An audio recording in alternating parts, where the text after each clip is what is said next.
Hi guys, it's NastyJones. Welcome to game week 2 of the English Premier League. Before we get on to the games being played this weekend, let's take a look at the transfer headlines. And we know Arsenal fans, it's not news anymore. We've got Eze coming in. Uh, that was a very interesting and quite entertaining saga that went on before we could sign Eze. Um, a lot of people might say it was due to the Havertz injury, but I think they had it coming though. Honestly, I think without Havertz being injured, we were still gonna sign Eze regardless.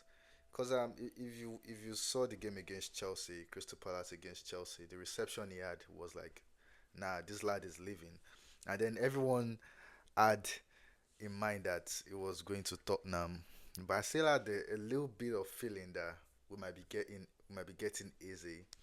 And not only that, I didn't only think about Eze. I thought Ademola Lookman as well, because is the issues surrounding his transfer in Italy has been going south for a long time now, and seems only like an English team or a Spanish team can come rescue him from the Italian league. The way things are going, and we've got Eze in, interesting signing. Um, Lookman might be coming in. I'm not sure, but I think Lookman might be playing in the Premier League. As I said, transfer transfer news, transfer deadlines, you can't really predict it. But I think most Arsenal fans, 50% saw Eze coming in this window. Gray Eze has always wanted the club, and it's gonna be a it's going to be like a very good addition. I see people creating lineups, sidelining Odegaard out of the starting 11 already, which is supposed to be, which will like make the rest of the players like sit up and know that yeah, there's a bit of competition. There's a new name in town now. So when you see as a play, I think your game will kind of like step up automatically. As a talented player, I mean, he balls. Definitely, everyone knows Eze is a baller, and he's been like the main man in Crystal Palace since Olise left. I mean, I was like, is this gonna be the end of Crystal Palace when Olise left? And then we saw what Eze did, put in the work in, put in the work rate. It was so massive. I never expected Crystal Palace to rise above that level ever since Olise left. But that's nice. I want to see Eze replicate the same thing at Arsenal. I mean, you can drive the ball from the midfield and take a shot. We don't have anyone taking a shot for us from outside the 18-yard box. I see Eze doing that. Fantastic. I'm very sure this. I think everyone is super pumped that we've got Eze. Even I think we are happier getting Eze than Gyökeres at this point.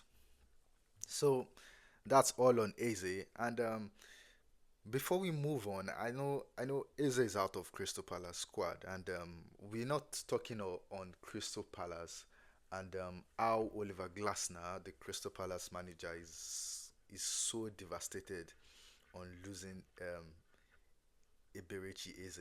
I mean,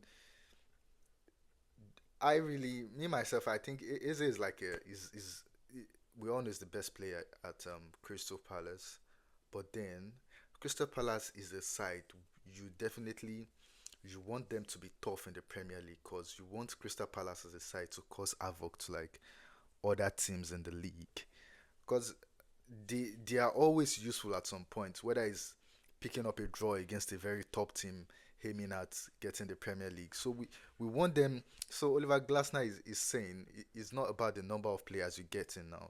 He needs the player with the right profile. Is he gonna get a player of Eberichi Eze's profile coming in? We don't know, man.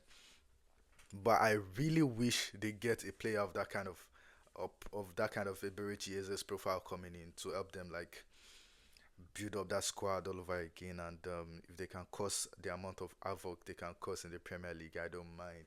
Like if they can stop big teams, that's gonna be a very very great plus in our aspirations for the English Premier League this season.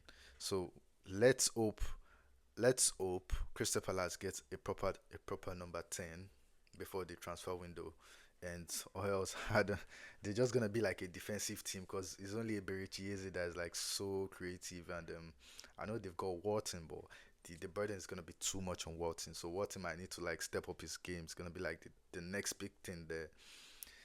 So moving on, uh, let's take a quick look on the games we're having this weekend. Coming up first, we've got West Ham versus Chelsea. I don't want to take a look at the games played last weekend, the game week one, but West Ham, they've been so shambolic. And West Ham as a team, honestly, I was surprised how they didn't get relegated last season. I know Arsenal helped them in their strive not to get relegated by giving them 3 points. I don't know, that was so silly from us. Now that I look back at that moment, and I'm like, how can West Ham beat us? Was it 1-0? Yeah, they trashed us 1-0. That was so sad.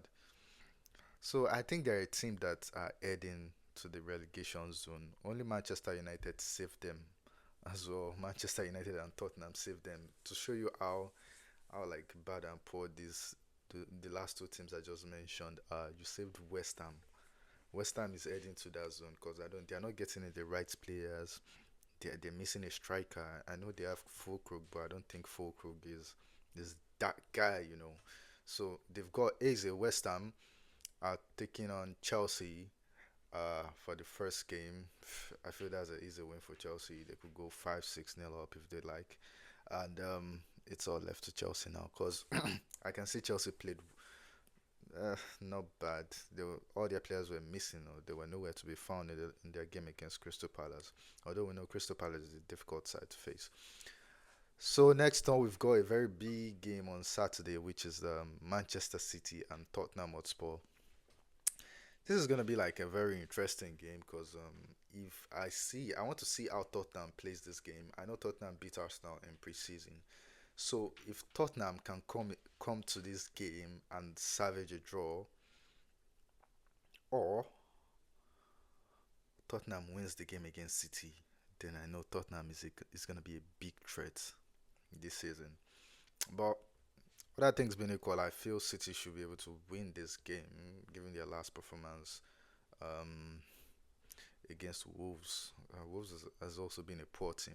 I mean, I see Wolves and West Ham heading towards that relegation zone already, just for the first game of the season. So, Man City Tottenham, I don't know how to decide that. It's going to be a really tough one, man. I mean, Tottenham are all charged up. I know City's got new players. The bench is so scary. Um, Ryan Cherky, as cold as you like. Yep. Next on, I have a bit of idea. I have a bit of take on Ryan Cherky, and I know a lot of people might feel it sounds crazy, but I'll let maybe 5 games pass, and then I'm gonna drop what I have on Ryan Cherky. Next on, we've got Bournemouth and Wolves. Ugh, Bournemouth. I think Wolves are gonna find that really difficult. I mean, Bournemouth almost drew the game against Liverpool. But that's nice. Next on is Burnley, Sunderland, newly promoted teams. Let's see how they play. I think Sunderland is gonna win that game. They look really dangerous. Sunderland, Brentford, and Aston Villa. Man, it's really a shame on Aston Villa. I think they've really dropped form, and I think they let go of some key players. They let go of some key players. I wouldn't have loved them to let go of John Duran last season because it would have been like a great addition this season for them. But then he left. John Duran left. So Aston Villa are now looking like a mid-table team. I don't see them causing havoc to any team this season. They're looking so poor. Watkins looks like he's dropped form so far. Brentford are missing top players. They're missing top strikers. So it's also a problem for Brentford. They're missing Johan Wissa, who, whom is saying he'd like to play for Newcastle at this point. And I mean, those same thing going on with Isak. I mean, they are not treating those cases professionally, um, as far as I'm concerned. So Brentford, Aston Villa, battle of the mids. Nothing so serious there. Then we've got Arsenal, Leeds. Could be a very interesting one. This Arsenal. I see us taking a win. I see us taking the 3 points there. I'm never gonna sweat that. But Leeds as well. I mean, we know them Leeds. I mean, not a bad team. Not a bad team. The one against Everton. Um, was it a penalty or not? I don't know, man. I mean, we are back at it again this season. Crystal Palace, Nottingham Forest, very tough one. I mean, the additions of Nottingham Forest this season. Nottingham Forest my battle for like they look like a strong team, but at some point they tend to like drop form. Crystal Palace, Nottingham Forest, difficult game. It's going to be really difficult. I don't know. That Crystal Palace is a very stubborn side to beat. And Nottingham Forest, they've got pacey players, and let's see how that's gonna turn out. Then next up, we've got Everton, Brighton. I think that's gonna be like an easy win for Brighton. I know we saw Jack Grealish come on against against Leeds on Monday, but I don't know. I'm not sure if Everton's got that threat in their attack. They ain't got that threat. So I think Brighton can cause a little bit of havoc here, but all in all, I can say this might easily be a draw. I can easily fight for a draw here. The next up, we've got Fulham, Manchester United. Manchester United being so lethal against Arsenal last weekend, but they couldn't just get a goal out of it. I think they're gonna get goals against Fulham. Yeah, they're gonna get goals against Fulham. Fulham is, I think they're that mid-table team, but let's see, still battle of the mids here. And next up, Monday, Castle Liverpool. I say easy win for Liverpool. Newcastle's not a threat no more. Since they don't have Isak, and I don't think Isak is leaving at Newcastle, whether he likes it or not. He's gonna stick to it, sticking with the club. Newcastle, Liverpool. I see easy win for Liverpool. Yeah. So that's all for game week 2. Let's see what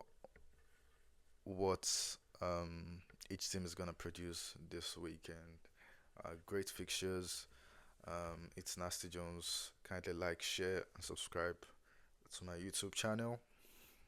Thank you. Catch you next week. Bye.